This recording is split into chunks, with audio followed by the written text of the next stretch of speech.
Hey everybody, how are we all doing?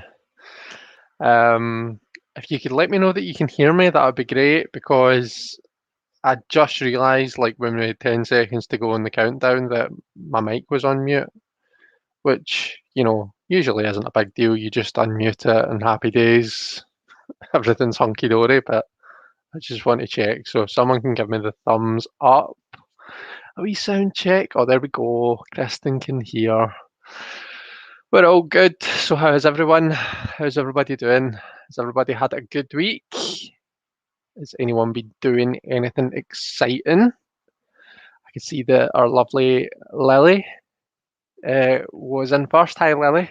Well, I hope that you're doing okay. And then followed by the very lovely Gerald from Taro Stash says, "Howdy Elemental Cartomancy. I'm listening in whilst going to the hardware store to fix my lawnmower." Cool. Um, Thankfully, I don't have any grass. Do have two small gardens, but they've both got decking and paths and stones, but no grass. Thankfully, because gardening isn't really my favourite thing in the world to do. We've got our lovely Sandra from the Whispering Well. We've got lovely Simon from the Hermit's Cave. Right, I know that I've called everybody lovely so far, and I'm going to stop just because it's going to get tedious. But that doesn't mean that you're not all lovely. You very much are all lovely. So just so you know. But we've got Kristen from Kristen Louise Tarot. We've got Leander from Liminal Lark. Hi Leander, I hope that you're doing okay. Can't seem to get my words out today, but that's becoming a recurring theme for me, isn't it? Jonathan Daly's here. Hi Jonathan, how are you? Tiny Owl Tarot, hello, hello, hello. Regina has trouble. There she is. Got lovely Nancy from A Crone's Intuition. Hi Nancy. Nancy recorded like the nicest video during the week. Like Nancy's a lovely person. Like if you've ever seen Nancy and like the kind of a live chats and stuff, like Nancy will say hi to everyone, make everyone feel welcome. Always get a nice warm kind of a welcome from Nancy. Um, and Nancy recorded a video through the week, just about how much she appreciates the tarot community. And I really appreciated it. I got a wee mention, and at the time I particularly appreciated hearing it. So thank you, Nancy. That was really sweet of you. We've got Deanne from Blue Crescent Tarot. Hi, Deanne. I've got Mendy from the Artistry of Tarot. Hi, Mendy. How are you? Debbie from Aquarius Owl.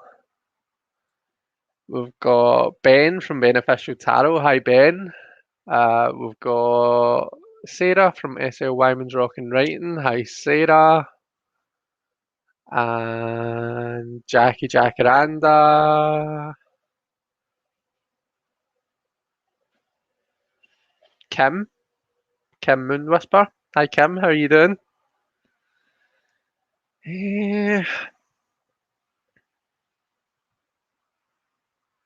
Am I far behind? Am I far behind? I feel as though I've got this far. I might as well try and catch all the names and then I'll go back and see what you're all chatting about. What's the gossip? Tangi, Roman Biscotti. Hello, lovely Tangi. How are you? Listening whilst working on your book. That's exciting. Have I missed anyone? Have I missed anyone? Scott. Hi, Scott. How you doing? Scott from Scorpio Moon Tarot. Um, when I see the governor in the chat, I'm going to take the opportunity to explain. I think he kind of got there, but with the Mary L study group, I was killing myself laughing. Like I burst out laughing out loud. So I did, just sitting here watching the chat unfold because he was like, "Oh yeah, the lovely Mary L does her study group on a Sunday." I was like, "Oh!" So for those of you, oh, there he's there. speak of the devil and he shall appear. It's Govinda from Gypsy Heart Tarot. So yeah, I do. So the Marielle is a tarot deck. This is the Marielle here, and it's quite a complex deck, and it can be quite intimidating to work with. So we decided to do a study group. I do it on here as one of my YouTube lives once a month on the last Thursday of the month, and then on the Sunday before that, I do the same kind of a session on Zoom. So I'm just like kind of facilitating a study group basically, and we look into it. We've been doing 4 cards at a time so far, and that's worked pretty well. But Marielle is not my drag persona. I don't become Mary at the weekends or anything like that. Marielle is very much a tarot deck. So anyway, have I missed any chat, or have you just all been saying hello to each other? He's just finishing off, Chris, says Simon. Great. Oh, Donna Thompson. Hi, Donna. I don't think I said hi to you. Sorry. I might have missed you off. Anyone that I've missed, apologies, and massive hello to you and welcome. Nancy says, Chris, you're making me blush. Well, I just wanted to say thank you because it was really sweet of you. Trouble in the house, woot woot, says Regina. Or well, there was only one woot, wasn't there? Oh, this is me scrolling back up, by the way. Kristen says, I might be going roller skating at a roller rink this weekend. Roller rink? Roller rink. Oh yeah, that is the word, isn't it? It's because I'm so used to hearing ice rink. Roller rink felt, it sounded funny to me.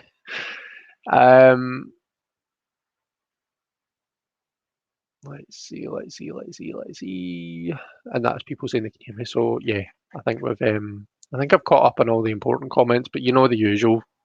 Tag me or capital letters if you want to get my attention. Mary Hell is a great drag name for Chris, sort of perfect.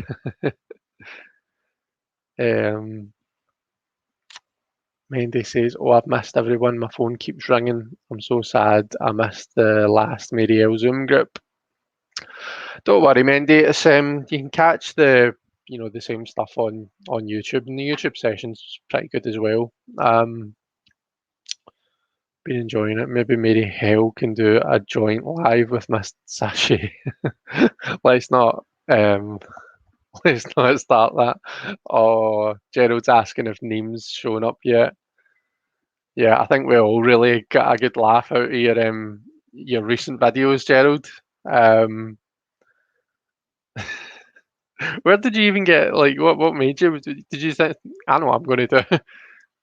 I'm going to make a wee video for Neem.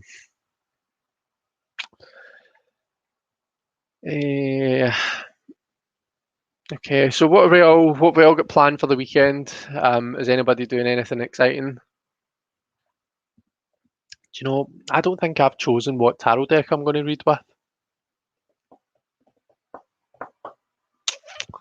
It's a bit silly, isn't it?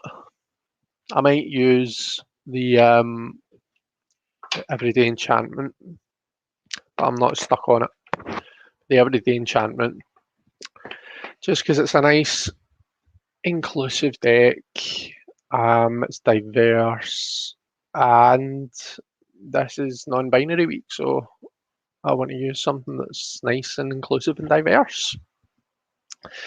Mitchell Osborne's here. It says, hello, driving, won't comment much unless at a stoplight. No worries, Mitchell. It's nice of you to pop in. I hope you're doing okay and you keep your eye on the road, young man. I was crying with laughter at Gerald's video, says Ben. Yeah, me too. I was up at like 6 this morning, like sitting with my cup of tea. Sandy got up early as well. He was making Sandy got up and made bacon and eggs and beans for breakfast this morning. It was amazing. So he was doing that, and I was just kind of sitting at the kitchen table, like half asleep, watching YouTube videos, and Gerald's popped up, and that woke me up. Diane, Lenormand class Saturday, and Max has a play date with his friend Noah on Sunday. Oh, that's really nice. That's really sweet. Is this like a friend from? Do you guys say nursery or kindergarten or um? See, Mendy says Lenormand class with all my besties on Saturday. Mary Hill can borrow Sashy's hat and jewellery, says Scott. Um, Chris Tangi was inspired, and I was given permission to post them. I thought I would do a remix.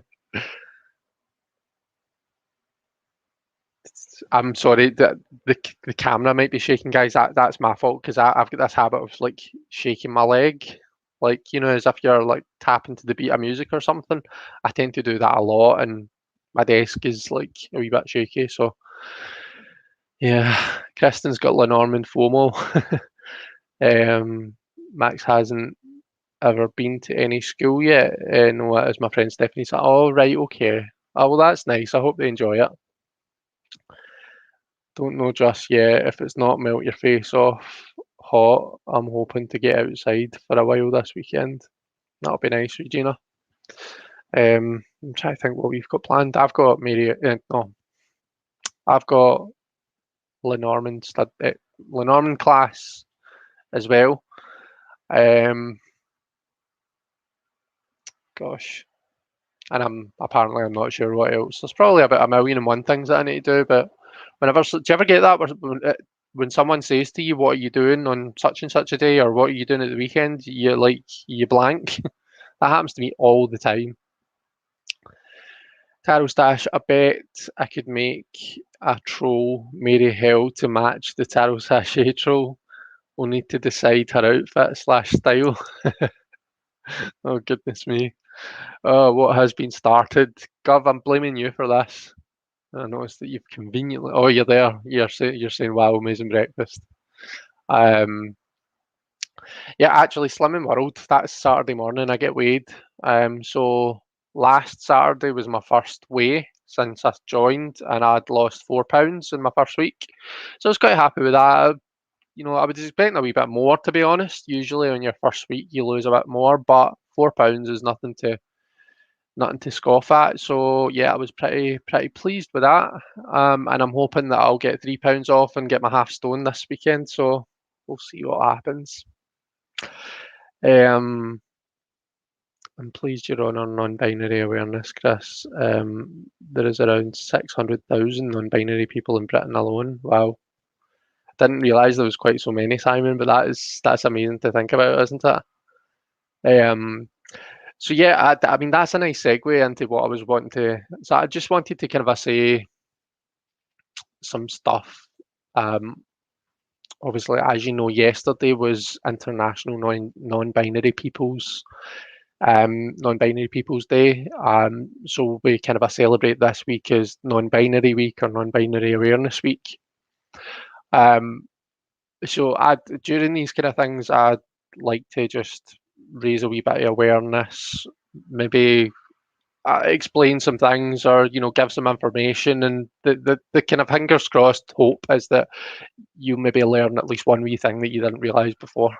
That's usually what I'm trying to put across with this kind of stuff. So by non-binary, we use that as an umbrella term. So an umbrella term for people who don't identify their gender as exclusively man or woman. So there's different terms that can fall under the non-binary umbrella, being non-binary itself, gender queer, we might have heard, agender, bigender, enby. So this is ENBY, which is kind of just an abbreviation of non-binary because it's N for non and B for binary, but we don't use the letters NB because that means non-black. So we're trying to avoid, using the same term for two different things. Some non-binary people will identify with, aspects of both, man and woman or masculine and feminine. Some identify completely outside that altogether. So some might like kind of visualize it as a spectrum and see themselves not as like man or woman, but somewhere in between.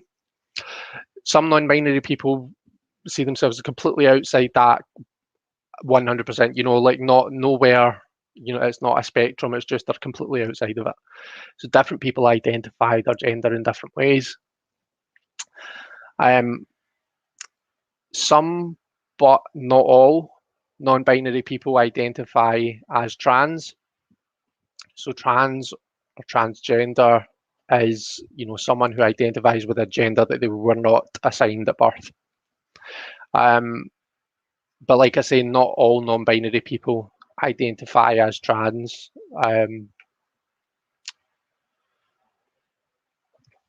Pronouns, the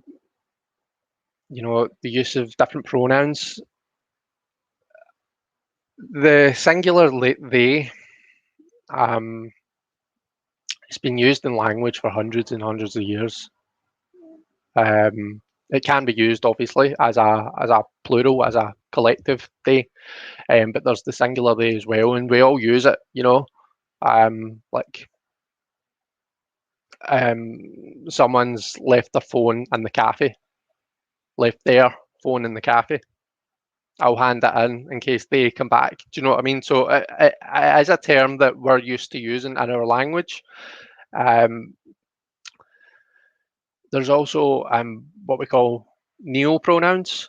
And this is something I was learning a wee bit about yesterday, actually. I was in a webinar through my work that my work had put on. And, we were talking about different pronouns that people use. So I knew about they and them. They and them, using the Z. I'd seen that before. There was someone there who uses pronouns. They use the pronouns they, them, but say also use the pronouns say and sem and ser, spelled with an X. So, in fact, I'll stick it in the chat.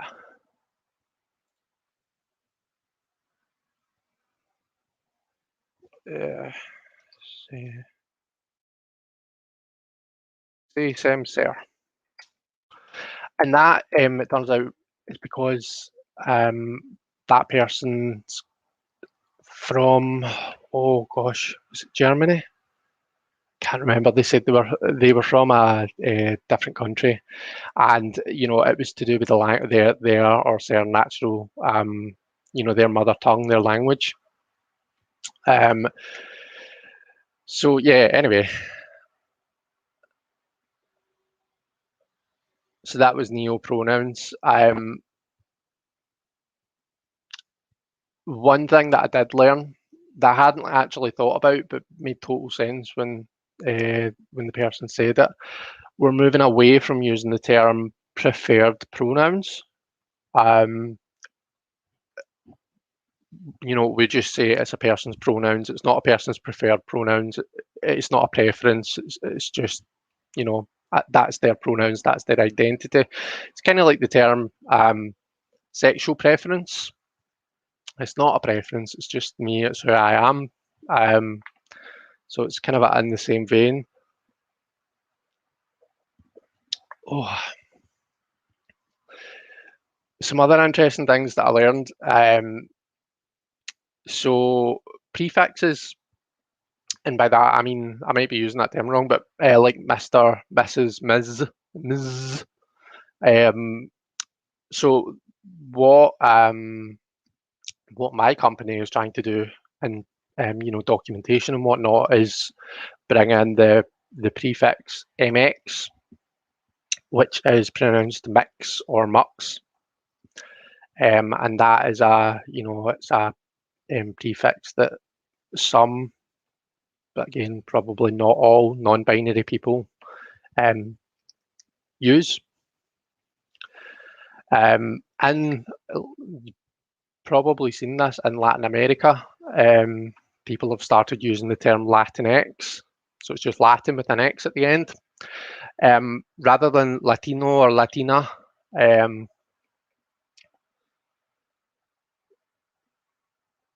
so, so I'm sorry, um,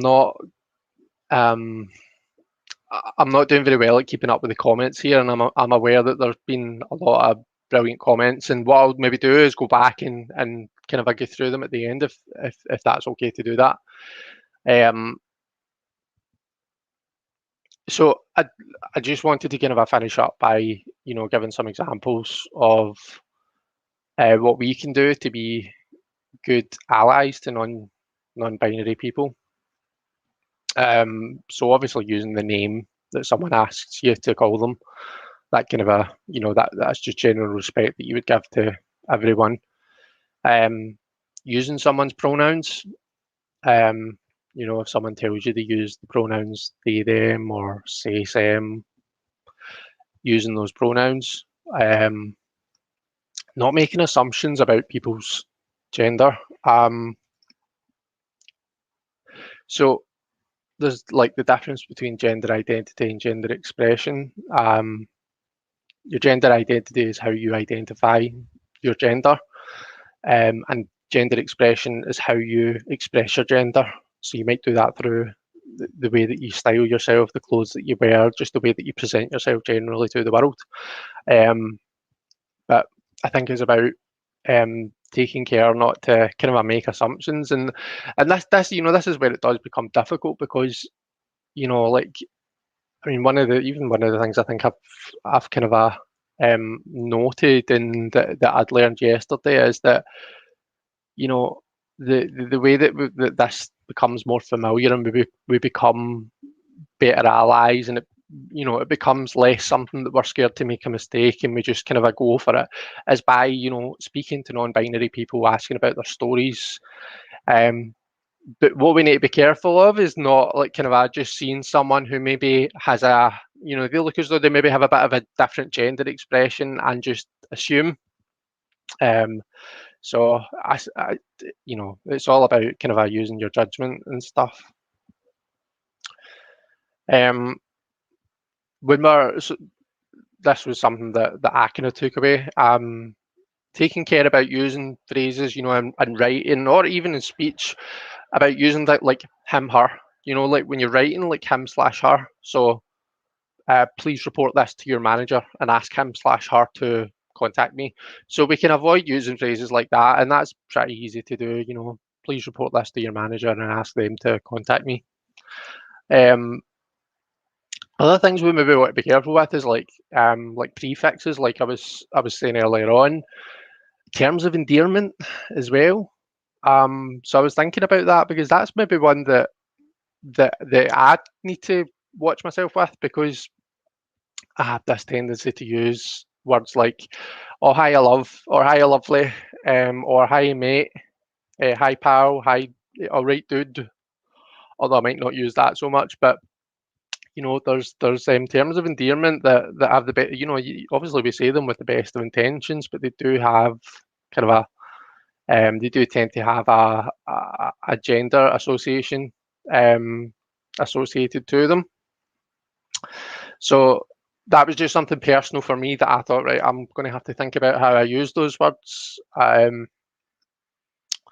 We can put pronouns on social media profiles, on email signatures, um, and advocate non-binary inclusive policies. I was on another meeting.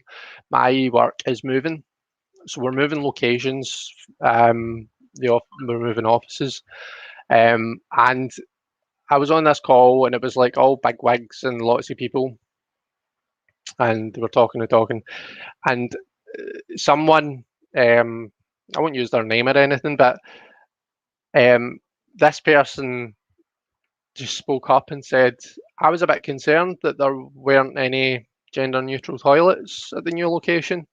Is that something that's being looked into? And like, not to like, you don't want to judge, but this person maybe wasn't the person who you would have imagined would have kind of pulled them up on this. So that really inspired me to see that and hear that. And as it turns out, it is something that they've noted and that they're looking into, which is great. Um, what else was I going to say there? I said during the call yesterday, can we look at getting having the option to have our pronouns on our ID badges, because our ID badges, we're always wearing them in, when we're in the office, obviously, we have to wear them as a security thing. So I thought, why can we not have our pronouns on our ID badges? So it's something, whilst we were on the call, the Pride lead emailed the people department about. So that's something that we're looking at. So yeah, that felt really scattered. I hope it came across well. But that was really what I wanted to say. Now, what I'm going to do is I'm going to scroll back and have a look and see. Right, okay, so there's Simon's comment saying about honouring non-binary awareness.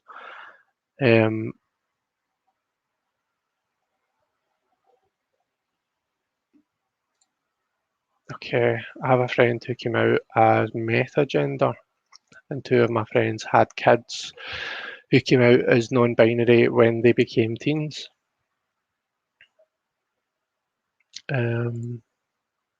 So many teens are out as non-binary, and my girls had several friends in high school. So proud to say that my daughter stood up for her friend's decision as a teen to change their gender pronoun.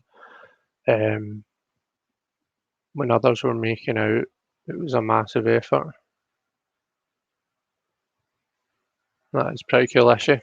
Is that Leah? If so, go Leah.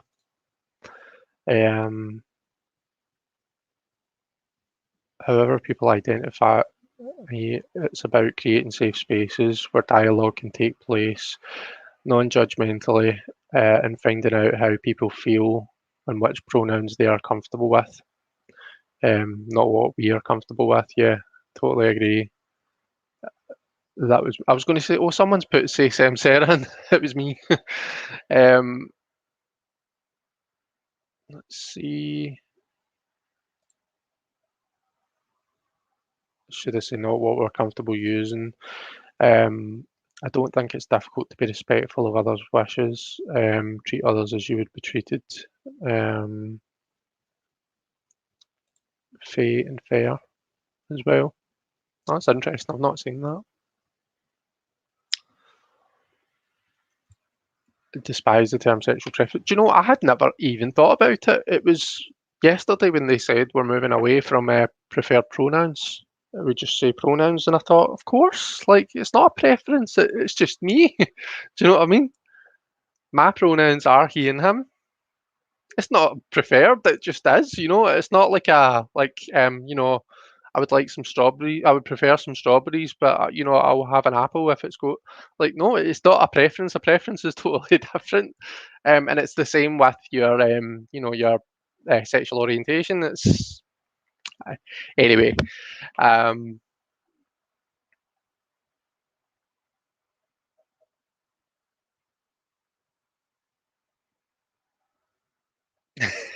yeah, yeah.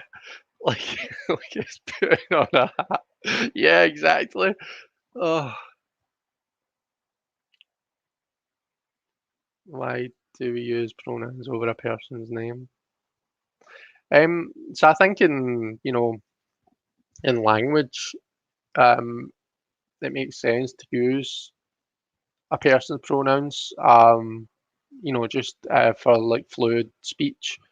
I'm trying to think of an example now. So, uh, I, just when we're speaking, we do tend to kind of say, oh, Antoinette's put up a great comment. I'm really appreciative of her for doing that. Do you know what I mean? Um, as opposed to, oh, Antoinette's put up a great comment. I'm really appreciative of Antoinette for doing that. Or are you just kind of put it out there in general, like, why, like, could we just use people's names and that solves the issue? Um, this may be weird, strange, but I don't like the word queer just because it was used to put someone down the same. as the FA word that I won't mention. I still have a hard time with it to this day. So yeah, I think I think that's about reclaiming terms, isn't it? And some people just aren't comfortable with terms, whether they're reclaimed or not. Some people, reclaiming a term is like gives them a sense of like kind of a power, like well, you know what I mean. This is an example. I don't need to, but yeah, I do know what you mean. I don't think the FA word is really a reclaimed term. I think that's still pretty much used as a derogatory, derog as a bad term to call someone. But I could be wrong there. Um, my preference is coffee. I think I'm quite near the bottom actually. I'm not doing too bad. Um, those of us who are older can struggle with queer because we heard it used in such a derogatory way for years, didn't we? Says Simon. I'm pleased it's been reclaimed though. Um, well done to that pair. Yeah, I know. Well done for speaking up. It was great. Nando's have started putting pronouns on staff name badges. Yeah, do you know, because I remembered you telling me that, Simon, and I actually said during the thing, I used that as a point. I says, look, I'm aware that there's places that put pronouns on staff name badges or have it as an option. Is that something that we could have? Um, so I'm fingers crossed that it will.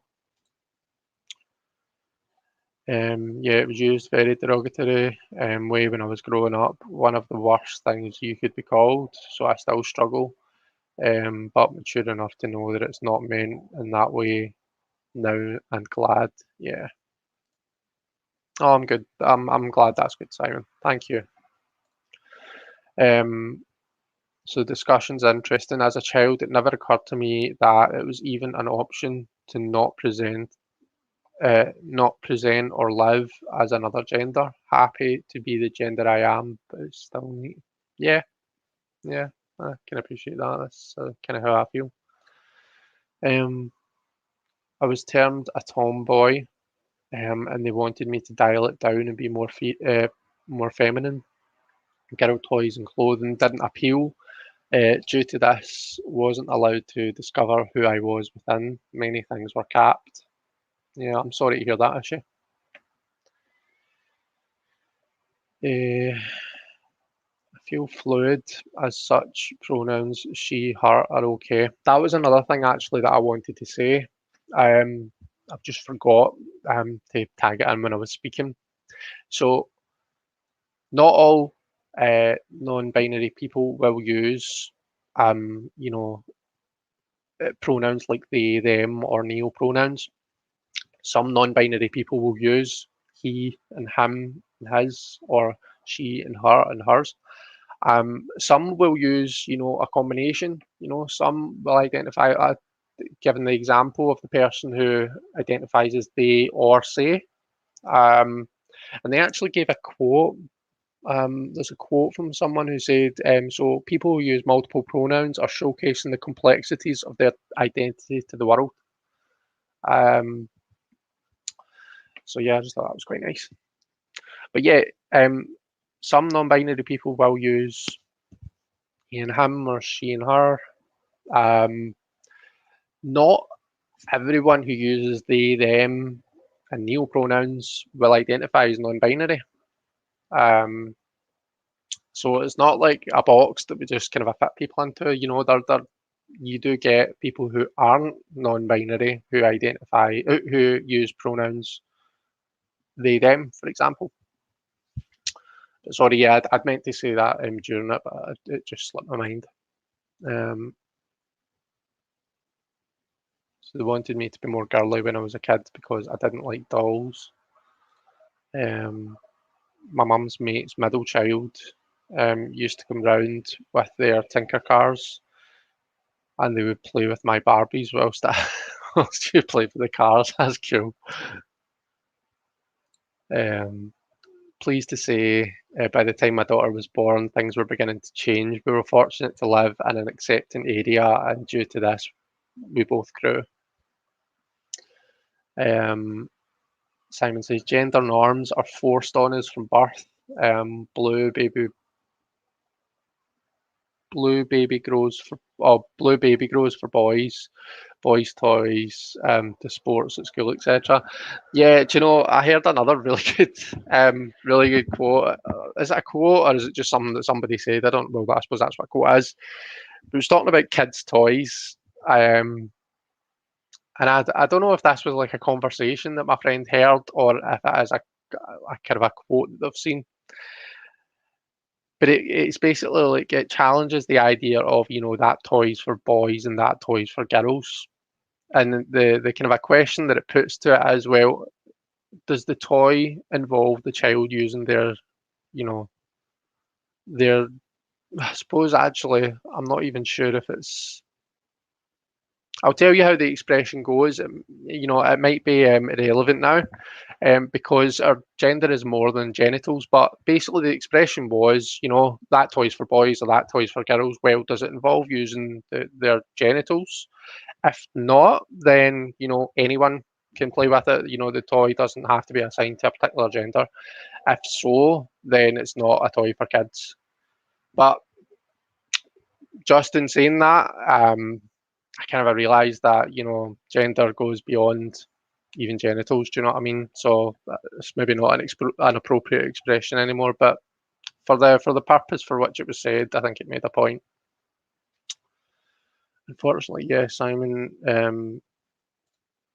Even today, some people just do it. Opposite. Ishi and Sandra. I used to get into trouble for playing with dolls. I wish I had yours. I still remember the ridicule at school because I wanted to play rounders instead of football.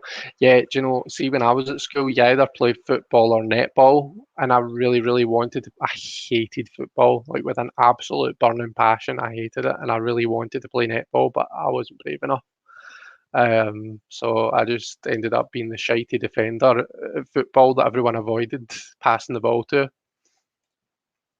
A cousin of mine asked me why Max had a pink sippy cup when he was younger. I said because that's the one he chose. Yeah, and quite right. Uh, what's Rounders? Rounders is kind of like. In fact, I'm not even going to try and explain Rounders. It's not like. Uh, I don't know. Someone else will need to explain what Rounders is. Sport. Um,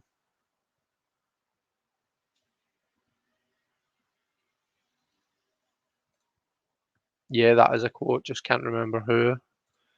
Many parents are horrified when their boys ask for a doll for birthday or Christmas. Yeah, like baseball, only girls got to play it at school.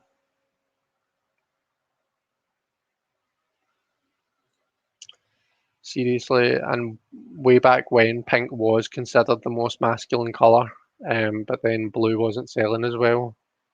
Yeah,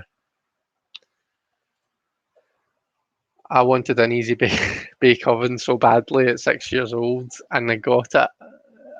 I don't cook today.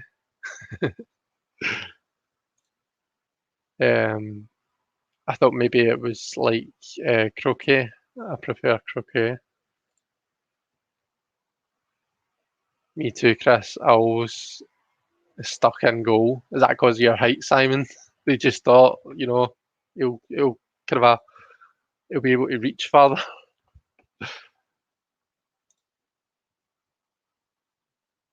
We're all kind of a swap. We're doing a big toy swap here, um, which I would love uh, to see you with your easy bake. Actually, my younger sister used to say to me, why are you letting her go out like that?" Regarding daughter's choices. Tutu with wellies. Answer is because she's learning lots. Um, a lot of times as adults we buy ourselves the things that we couldn't have as children. True. I think I used to so does anyone remember Action Man? And there was the baddie. What was his name? Was it Dr. X? And he was like bald, but he had this big ponytail. So my brother had Action Man figures, dolls, essentially they were. And the baddie one had the big black ponytail, the big black hair ponytail coming out the back, and I used to put it in a play. I used to pleat it. It would be fun, but it would entertain me. Um, when I was a kid and asked for a doll, my mum got me a Cabbage Patch Kid. Max got a doll for his first Christmas because when I was little, I got a Christmas baby unwrapped under the tree for probably 5 years. Anyway, my kid was getting a Christmas baby. Oh, that's sweet. I could jump rope and double dutch with the best of the girls on the playground at 8, says Mitchell. I wasn't allowed to play football or rugby because I was a girl. Were they afraid I was too tough? So my school, to their credit, to their credit, in primary school I'm talking about. So we're going back over 20 years. Um, you did have the option, to play what you wanted. So there was a girl who used to play football, uh,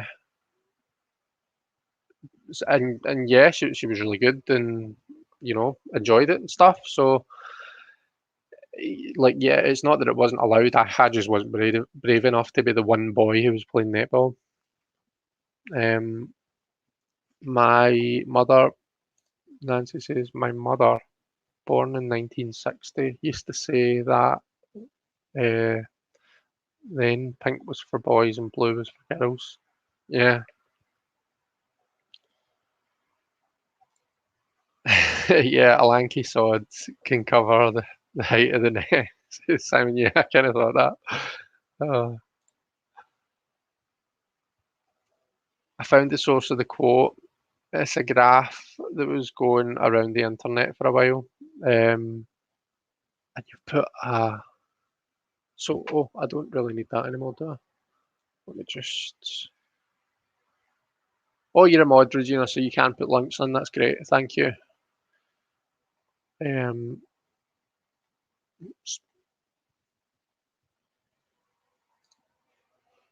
I wanted to play cricket at school, but I wasn't allowed because it was a boys' game, says Sandra.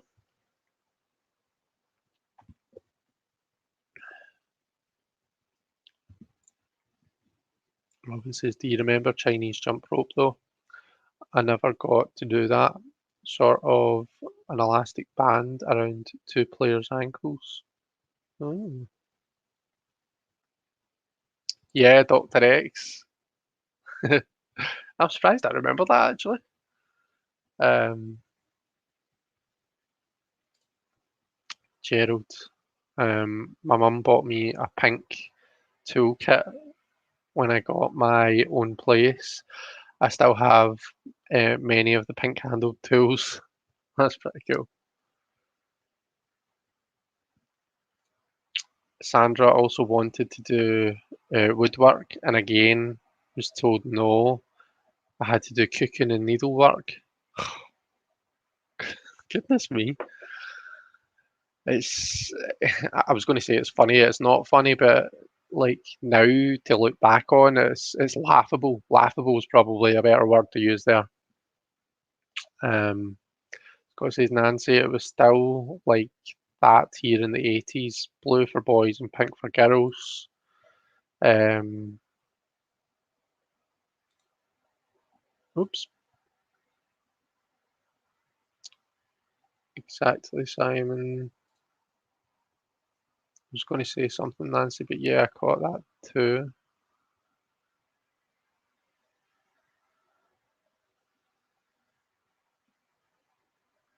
Um, Ishe says, We could do woodwork, but the girls were openly teased about their competency to use the power tools.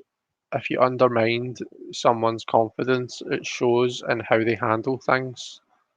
Art uni at 40, I, I could. I could use any of them, but at uni at 40, I could use any of them, but I had to be taught.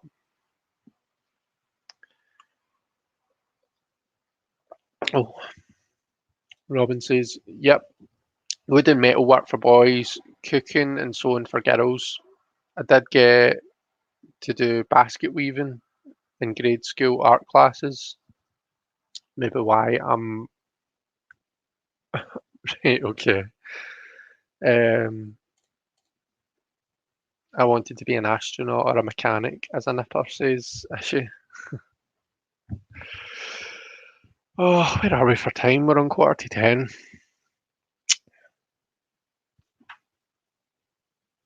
I'm trying to think. Was there anything else that I wanted to mention? So yeah, I've quite enjoyed that. It's nice just to learn different things about people. It was nice just to have that wee chin wag about um, what people were allowed to do, what they weren't, what was considered to be for a certain gender. Um, and it's good to know that we're moving to a place that's we're moving beyond that kind of way of thinking. Tanji says, in grade 6, I desperately wanted to play the drums in music class. The male teacher told me drums are for boys. I told him brains are for girls. Well, the drum teacher, and maybe I shouldn't say things like that actually. Um, yeah, so when you play, I played drums when I was at school, and when you're playing drums, your legs are kind of apart because you've got one foot on the hi hat pedal and one foot on the bass pedal. Um, and there were. I'm trying to be diplomatic here, but I think I'm already putting what I'm trying to say across. There were those that would have rather enjoyed girls playing the drums at my school. Where does the term nipper come from? I don't know. Oh, that's okay, Sandra. Um, I like, it's always good to kind of raise awareness for these things. Um, so yeah, that's what I wanted to do. So I'm hoping that between this, what I was saying and the stuff that we've been talking about in the chat, I hope that everyone feels as though they've learned some at least one thing. Um, so Jackie wanted to be a car mechanic, but a couple of things got in the way of getting under the cars.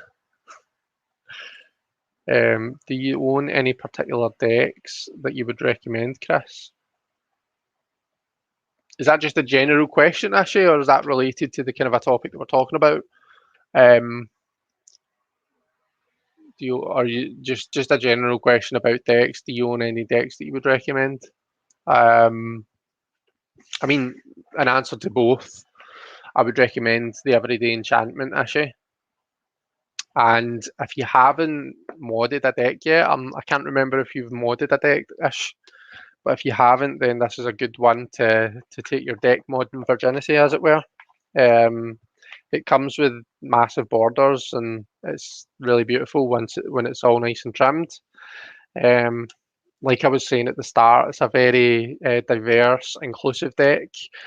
It includes people of all different ethnicities, all different sexualities, all different, different abilities. It really is. It's a great deck for that. So yeah, I would recommend that.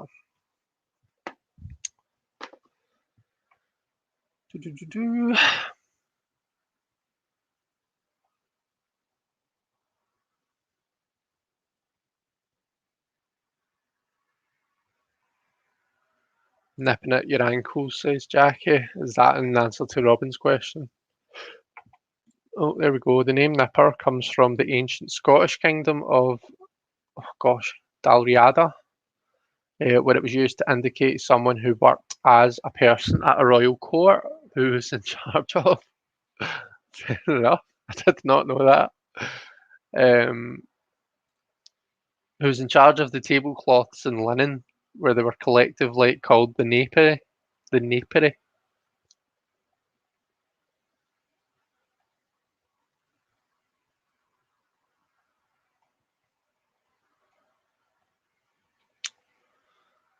Uh, yeah, great deck. It really is, isn't it? Thought maybe it's something to do with babies nipping at the ankle or something, nipping, nipping at the nipple or something. No, but I don't think it's booby related, as far as I'm aware. I haven't modded a deck yet. I may have to pop that cherry. Yeah, go for it. Everyday enchantment. Whilst we're just chatting, I'll stick the. Oh, I need to change this. There we go. Save and show. For reading, please put your question in capitals and or tag at Elemental Cartomancy.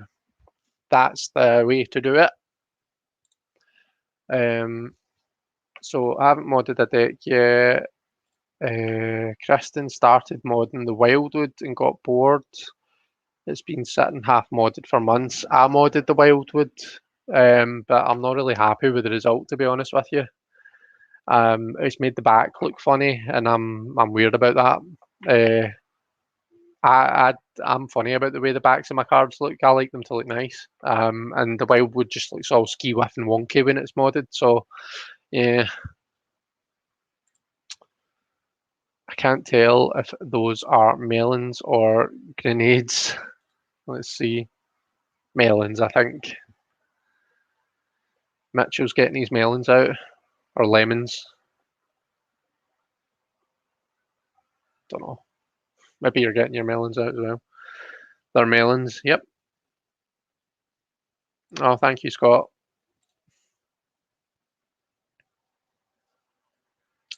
So I've got a question from the lovely Debbie from Aquarius Owl. So she's showing everyone how to do it. So if anyone's got a question, stick the word question, put it in capitals, tag me, send it with a carrier pigeon, some way to, get my attention. Just move over. Whereabouts am I? I'm about here, aren't I? Okay. So will Debbie ever get the hang of Lenormand?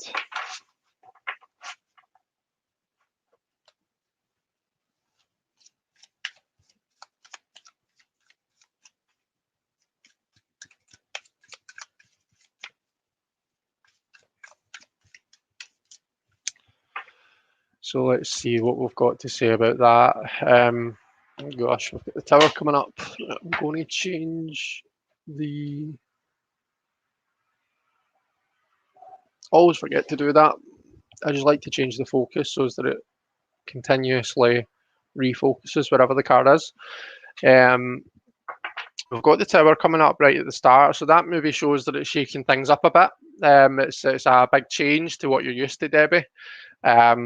Which, a change isn't always a bad thing, but the tower maybe shows that it's unsettling you a wee bit. What's the advice? The advice is the 6 of coins. So to me, that's just about kind of a coming and going with it, It's about appreciating that there are going to be times when you don't understand everything. Don't try and force yourself to understand. Something that I personally have had to take on with learning it is, if I don't necessarily understand why a card means a certain thing, or something that I tend to struggle with is, how some cards can mean two different things, you know? And to me, just looking at it and looking at, surface level what the meanings are, I'm like, those two are completely different. How can they possibly be related? You know? So for example, the lily can mean maturity, innocence. It can also mean things like balance. It can mean sex. And I'm like, how does like maturity, maybe maturity, right? But how does balance and sex become, how do they both come from the same thing? Now, it turns out that it's because, the lily very prominently displays the stigma and the stamen, or the other way about, which is like for flowers, that's the, would you say the reproductive? I'm not really sure what the right terminology is, but it very prominently displays them. So it's said to have that balance between, the surely masculine and feminine isn't the right terms to use when we're talking about plants and flowers. But you know what I mean? Because it prominently displays them, it shows that kind of a balance, and that's why it's balanced, but it's also why it's, sex and sexuality, because it does prominently display those things. So like digging a bit deeper into that, I was able to see why it's that way, but that's something that I struggle with at the surface level. But I think what this is saying is don't let an initial kind of a being put off by something initially, like kind of put you off altogether. It's okay sometimes to say, right, you know what, I don't understand that just now. I'm going to move on and I'll kind of come back to it, maybe later on, maybe I'll read a bit on it or something. So yeah, six of coins, come and go with it. And just appreciate that everything will come together, everything will come full circle, everything will harmonize for you at some point. It's just kind of about I think seeing it through. um Coming up, you've got your Three of Wands. Now, for me, that's a really exciting card. That's things are starting to get going. The fire is going to get lit, and things are going to start moving. The penny's going to drop. Things are going to start falling into place, and we see people kind of going off on a journey here. Taking those steps on a journey. For me, this is a card that's all about action, action, action. Um, so yeah, and I think I've said quite a few times before, the, the times when I've pulled Three of Wands for myself, it's when I've been throwing myself into something new, and it's when shit started to get real in a very positive way. So that is coming up for you, Debbie. Just kind of a stick with it. Don't try and understand everything at once. Try and have that kind of that come and go, that balance with it. And the kind of the feeling of discomfort that you have right now will settle. The tower moves to the star, which the moon, the sun. So we're kind of we're on a journey, and yeah, it's unsettling at the moment, but yeah, you will get there. There's promise in that there. So yeah, I hope that was helpful, and I hope it wasn't too rambly.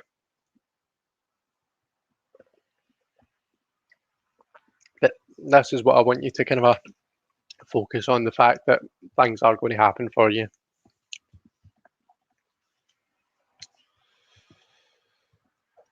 So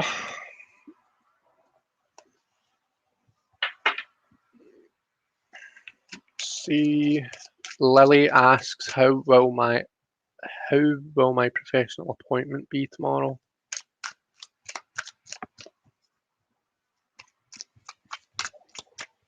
I think what we'll maybe do, we normally try and avoid doing readings on things that that are for professionals to answer on. So what we'll maybe do is we'll just say kind of how are things going to be for Lily tomorrow, if that's okay. We'll just kind of put it generally like that, and that way I'm not maybe reading for something that maybe I'm being overcautious. But let's look at it like that. How are things going to be for Lily tomorrow? That Three of Wands is, it's got its eye on me. Yeah, do you know what, Debbie? I've just seen what you said there. I found that sometimes while practicing, I'll throw some cards out and draw a complete blank. Me too. But you know what's really helpful, by the way? Say it out loud. Do the reading out loud, even if there's no one there. But if there is, it doesn't need to be, like you need to kind of grab, you know, a person and read for them. You can do it as like because this is what I did.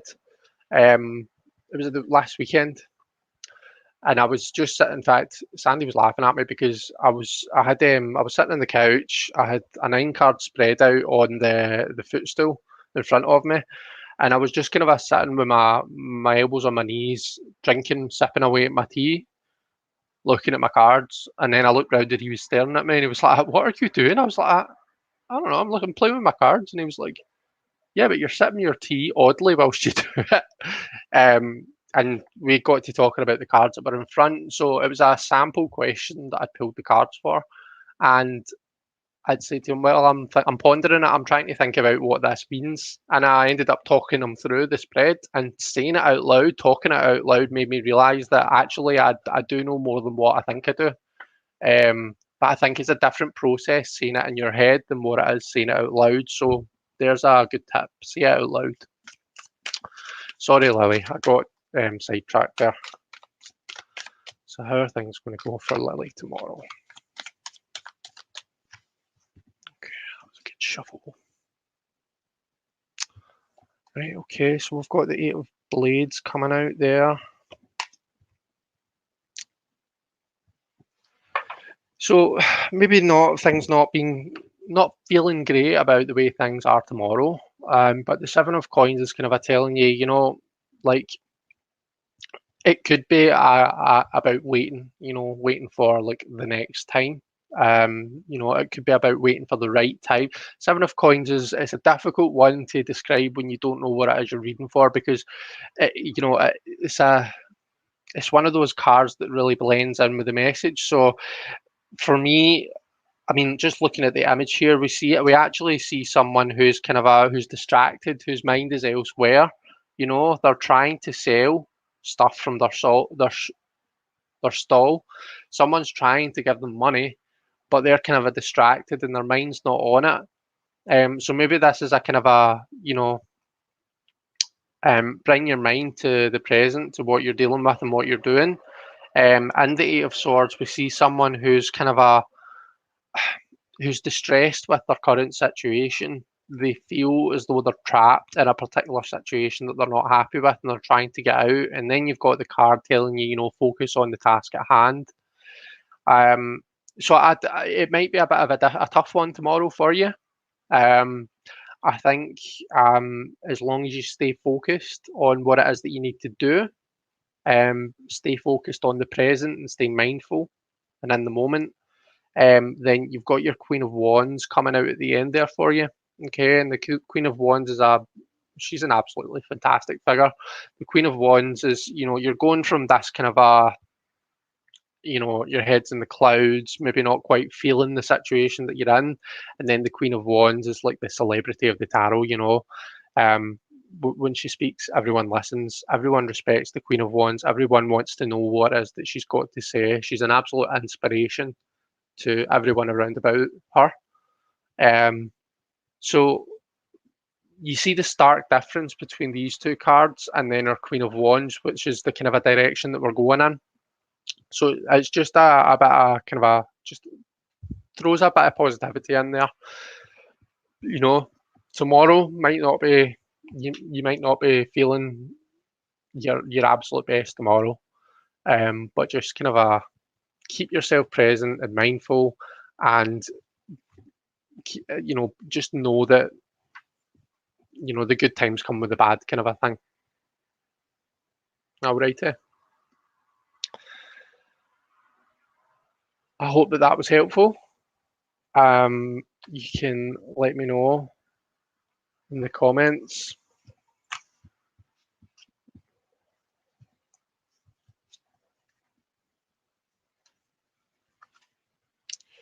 Jonathan's heading out.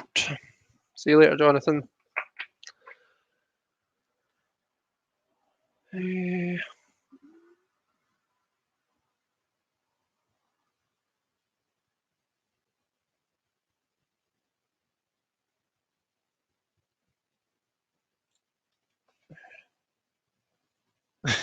Should you be using a Lenormand deck to answer this question? If I felt as though I was competent at doing readings with it, then I would, but unfortunately, I'm very hit and miss, and I'm more miss than hit at the moment with them, so no. But yeah. Question: will I go to the appointment Saturday? Will I go to the appointment Saturday, and the outcome of that choice, please? So this, do you mean should I go to the appointment on Saturday issue? Or will I go? Is this like advice or is this you know, prediction? Don't mind either way, I'm just curious.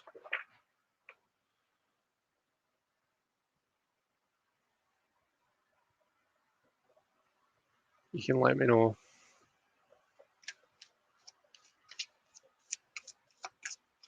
Just want to make sure I'm understanding the question okay, Ashley.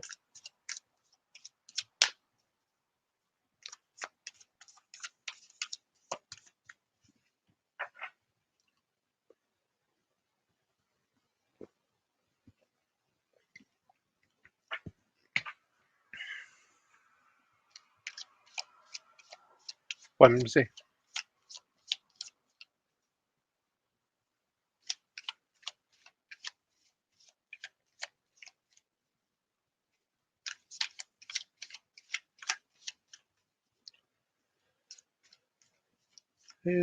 Whimsy.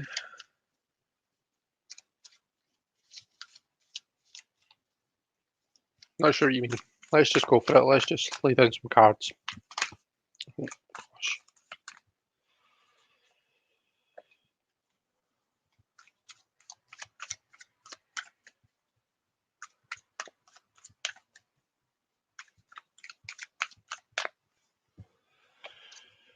Okay.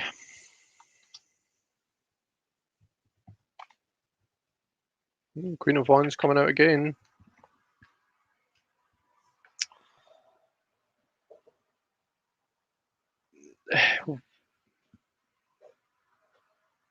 What you pull won't determine the choice per se. Predictive loosely. Will I go to it?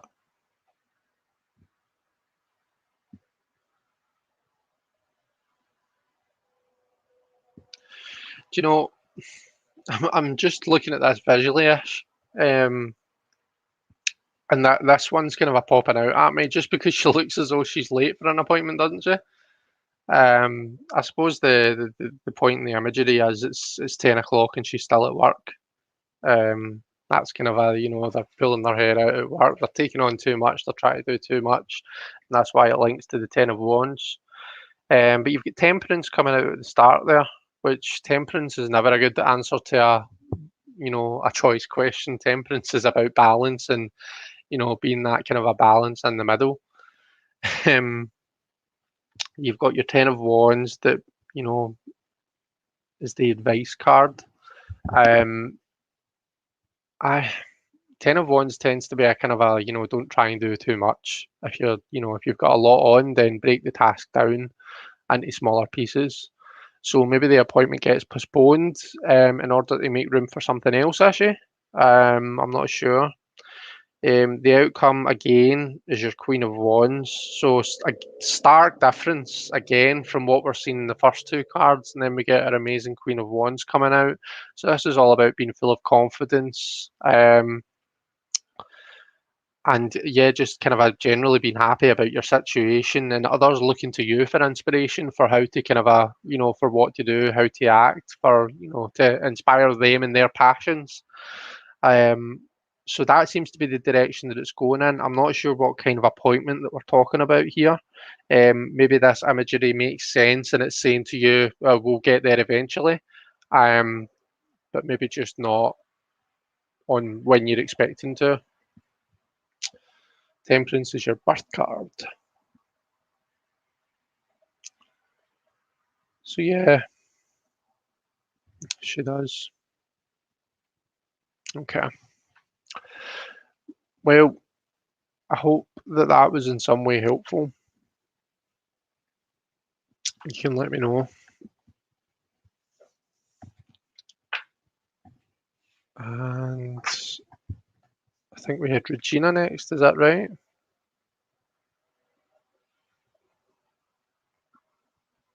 Yeah. What area of life should I place my focus on next?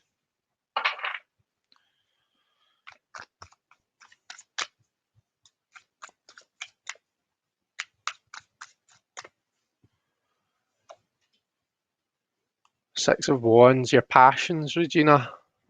Your passions and the things that you genuinely want to do and be successful at, that's what you want to focus your energy on. The stuff that you're good at, the stuff that you excel at. Um, your Six of Wands isn't that they're not doing the stuff there that that's going to get the dishes done, put food on the table, keep a roof over the head. That there's a time for that. Don't get me wrong. But as to where to place your focus, it's the things that you genuinely enjoy doing and that that give you that feeling of accomplishment because you feel as though you're good at them. That's where you want to place your focus. Um, the advice here is the Queen of Cups, so maybe bringing the kind of an emotional connection aspect into it. Okay. Maybe this is taking inspiration from someone who's like your emotional sounding board, who's very emotionally mature, and who kind of inspires you to be emotionally who you are. Or maybe it's about you being that person for other people. That'll probably make more sense to you. Um, Coming out over, we've got the Knight of Cups. Okay, so I think it's option two. I think we are looking at, you being that Queen of Cups for other people, you being that emotional sounding board, you being that person that kind of just inspires people and just creates that safe space for them to be themselves emotionally, to be in their emotions. Um, I think that seems to be what does give you passion. And your last card there is the Knight of Cups, which is, it's the kind of action and the emotions. So, we might see that as someone who's kind of in relationship, they're seeing different people. You might see it as someone, just in general, when we think about cups and the element of water, we think about connections with other people and all of the different things that we associate with that element. The knight is the one who's making all that happen. They're the champion of the suit. They're the ones who are making those connections, who are maintaining those connections. I mean, if you were working in some sort of customer service sphere, I would be saying to you, that you're really going to be kind of focusing on those client relationships, but you're not. So let's not go there. Um, but yeah, that's kind of where I see you going, Regina. Um, just inspiring all the rest of us, and keep doing what you're doing. And make sure you're doing the things that you're passionate about and that give you that feeling of fulfillment. Um, it's me, I'm Pisces. um, Found that sometimes while practicing, I'll throw some cards out and I draw. Oh, sorry, we talked about that earlier on. Sorry.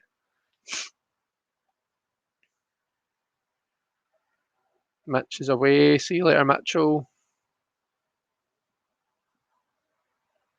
Jonathan's away. See you later, Jonathan. Um, I understand advice is to be ready, be focused, determined, and present. Yeah, great.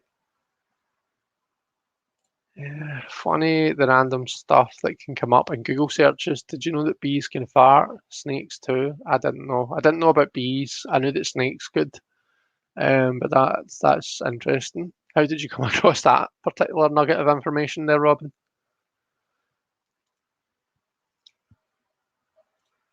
Nancy says we learn such interesting tidbits from one another.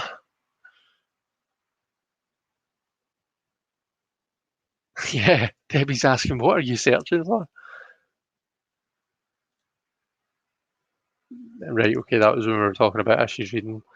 I got a wooden honey dipper and I'm considering using as a wand. So I was researching the symbolism of honeycomb shapes, etc. And the bee thing just popped up.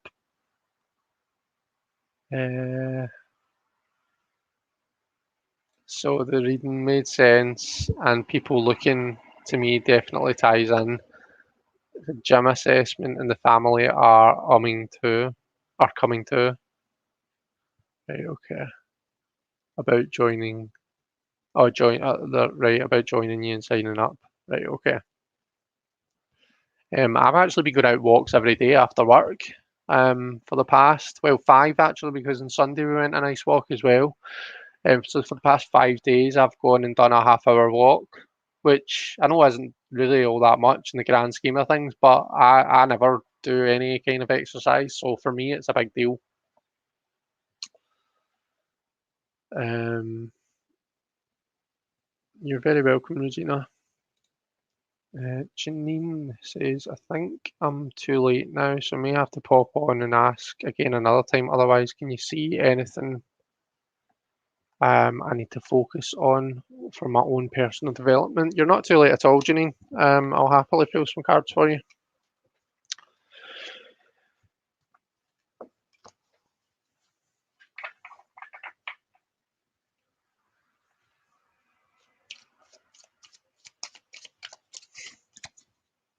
I've just seen Regina's comment about snake farts.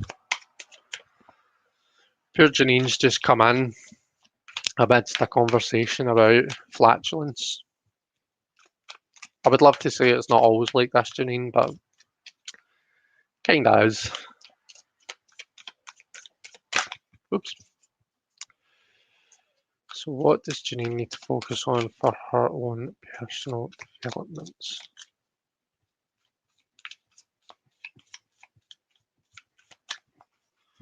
Okay. Really? Same card as the last reading. So again, I'm going to echo the advice that I gave Regina. For your own personal development, you need to focus on the stuff that fulfills you. Okay, the stuff that you feel that makes you feel that sense of accomplishment, the stuff that you feel that you're good at, you excel at. Follow your passions, that kind of thing. Okay, we see the Six of Wands here, and that's like the kind of a victory, success card. And that success comes because that person is kind of a following their passions. It's because they're persistent and following and doing the thing that they want to do and that matters to them. So that's what you need to do. The advice there is the sun. So that's just kind of a echoing the same thing because the sun is kind of in the same vein as that, only on a grander scale. So this is about, being your true authentic self, basking in that kind of a happiness that we associate with the sun, that sense of healing, that sense of growth. And yeah, just kind of we see the person doing the work here. This is the thing. We see them doing the work. They're happy as Larry because they've won the race, but we see them exerting themselves. And then in the sun, we seem to kind of we see the person almost taking a breath. They're looking very kind of dignified and glorious there in that sunlight. So I suppose the advice that I would want to give is don't burn the candle at both ends. We can follow our passions and that's a great thing to do, but don't let it kind of burn you out. Remember to kind of just enjoy the benefits that come with it as well as kind of doing the hard work. And then we've got the Chariot coming out as the end card. So the Chariot is all about kind of a balance in those different aspects, all of those different things that we have to balance, that we have to manage in our everyday lives in order to kind of drive that chariot forward and kind of keep things moving. And it's it foretells success. The journey of the chariot is towards being able to do just that. It's all about learning to manage all those different things. So you'll have like your kind of everyday responsibilities that you need to attend to. Okay, but at the same time, that shouldn't stop you from doing the things that you're passionate and you care about. It's just about finding that balance, whether that's a work-life balance or a life passions balance or whatever you want to call that.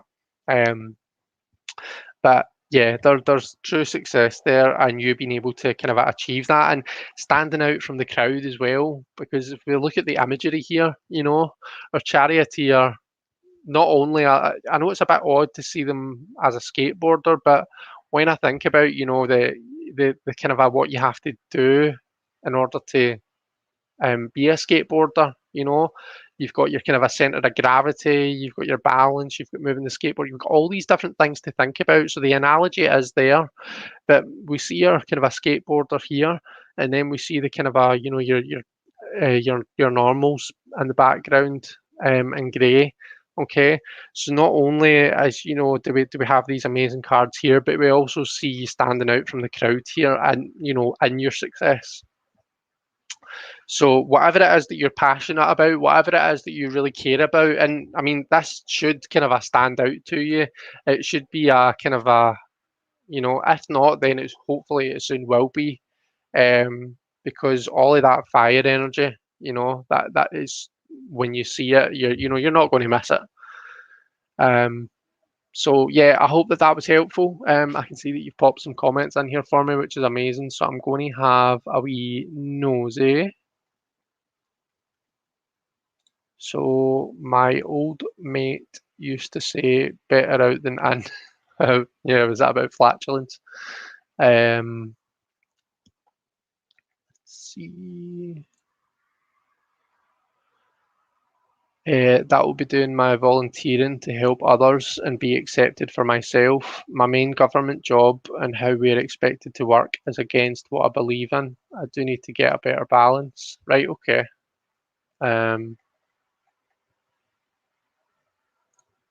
Okay, and I just type balance um, as I have bad sleep and stress. Oh, and stress. Bad dress. How rude. I have bad sleep and stress. So I need to do more meditation to relax. You did that last time. You did a reading for me. Okay, cool. Well, I hope that it was helpful. You pulled the justice word, as I mentioned, my supporting people to get justice. Right, brilliant. Okay, well, great. I'm glad it was helpful. And thank you so much for your lovely question. Um, Hi, Elle. Elsie's loving the thumbnail, Chrissy. Oh, you smelly Ellie. How are you doing, lovely? Hope you're doing all right. Um, yeah, the thumbnail. So I've been talking about yesterday being International Non-Binary People's Day, and this week being Non-Binary Week. So I talked about some stuff at the start of the live, and we've been having a good wee chat, haven't we? We've all been chatting about, just different things. We had a bit of chat about, like when people were younger and what things were viewed as being, only boys are allowed to do woodwork and are allowed to play with these toys and so on and so forth. And it's just been quite interesting hearing about all the different kind of all the different things. But we've had a great wee conversation.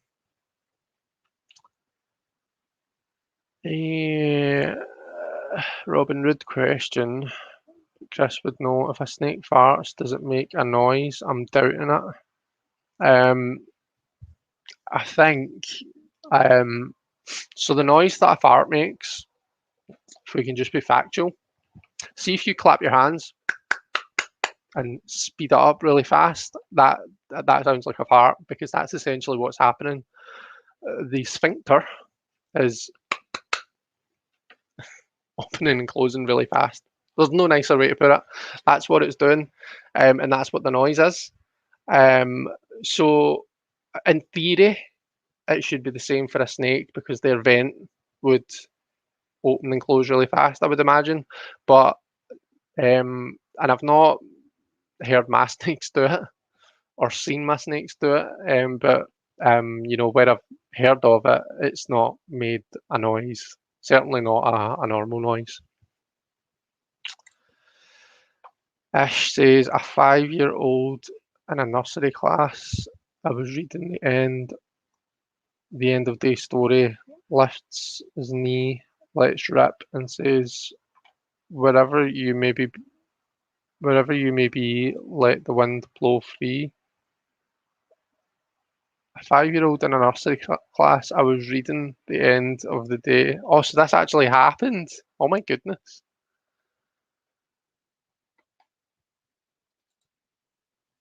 I wondered exactly the same thing.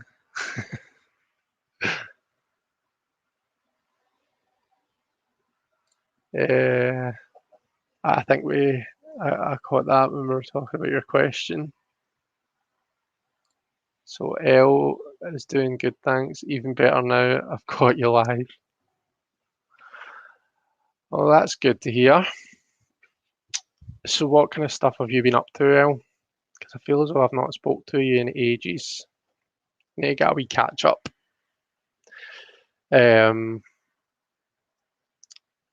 Yeah, she says, yeah, that actually happened. Nancy says, hi, El. So yeah, I mean, El, you've popped in right at the tail end, I'm afraid. Unless there's any more questions that anyone wants read, because it's only 25 past 10. But yeah, we seem to be kind of getting to that point in the day, don't we? But it's been great to catch up as always. I think I'm going to close this door. Hang on.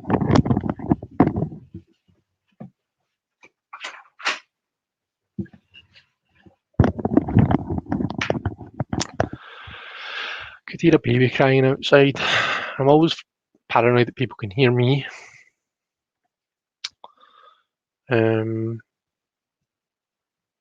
I think I need to know if snake farts smell. Well, who knows? I am not doing the research on that one issue. You need to either look that one up or do your own independent research.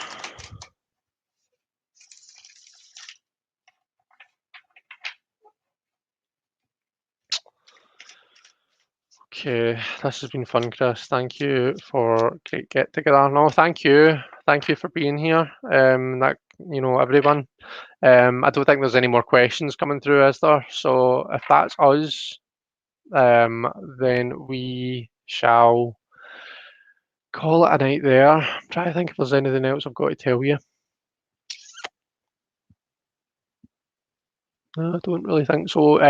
Just to let you know, Mary L study group will be on the last Thursday of the month, and as usual, I've forgotten which one that is, so let me pull up my Google Calendar.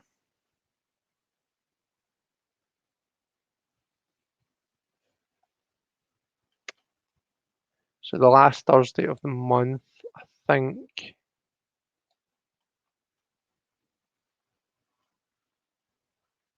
is the 29th. And the Sunday before that, so that'll be the YouTube live, and then the Sunday before that will be the Zoom Mary group, and that's on the 25th.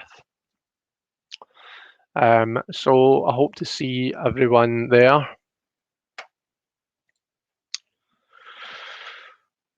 Oh dear, I'm really warm now that I've closed that door. She would love a snake or a reptile, but not sure I want to do that particular research project without proper equipment. Oops. Do you have a study deck in mind after Mary L, Chris? Says Robin. No, to be honest, I haven't thought about it. It's not something that I was intending on just keeping going. Maybe I'll feel differently when we finish with Mary L, but the whole purpose of it was because the Mary L can be quite a challenging deck to understand. I wanted to put a resource out there that kind of breaks the meanings down in what I think is an easy to understand way, and that where everyone's kind of contributing to that. So that was the point, and I had a specific purpose. So yeah, once that's done, I'm not sure whether we'll move on to something else or whether we just won't be doing it anymore. But we're doing 4 cards a month. So how far are we? Well, for the minors, we're going to have at least 14 months, and then we've only done 3 so far. I think 3 or 4 so far. No, 3, because we've done up to strength. So we'll still get the rest of the majors plus all of the minors. So we've got over a year, probably closer to 2 years before we're going to be done. So we've got plenty of time to decide, is what I'm trying to say there. Okay. Someone needs to do one on Wildwood, Kristen. Yeah, that would be a good idea because that's another one that can be quite difficult to understand, isn't it? Right, guys, I will leave it there. But I hope everyone has an amazing weekend. Oh, very quickly, sorry, before I go, I know I'm always doing this. On the Barely Balanced group, if you're on it, I've put a post that is encouraging people, because it's non-binary week and because I put it on yesterday, which was non-binary People's Day. Um, I've put a post encouraging people to post links to products, not necessarily tarot decks, but just products in general that are made by non-binary creators. Um, the idea being that one of the strongest way we can support, any group of people, but in this case, non-binary people, is by supporting their products, um, buying their products. So yeah, I wanted to kind of just have a post where we kind of pull together all different resources, and it's not to say like, oh, you must only buy decks made by such and such during this time. It's not like that at all. But the idea is like if you're going to treat yourself to a deck, maybe if you're thinking, I fancy a wee tarot deck. I've done really well this last week. I lost £4, so I'm going to treat myself to a wee tarot deck. Then, because of the week that it is, I would go to the post and find, see if there's any products that are made by non-binary people that take my fancy and put my money there rather than just to Amazon or something else like that. So that's the theory behind it. So if you're on that group, check it out. And yeah, that is genuinely everything, I think. Take care, everyone. I hope you all have an amazing weekend. And yeah, look after each other. And I'll no doubt speak to you at some point over the weekend. Bye, everyone.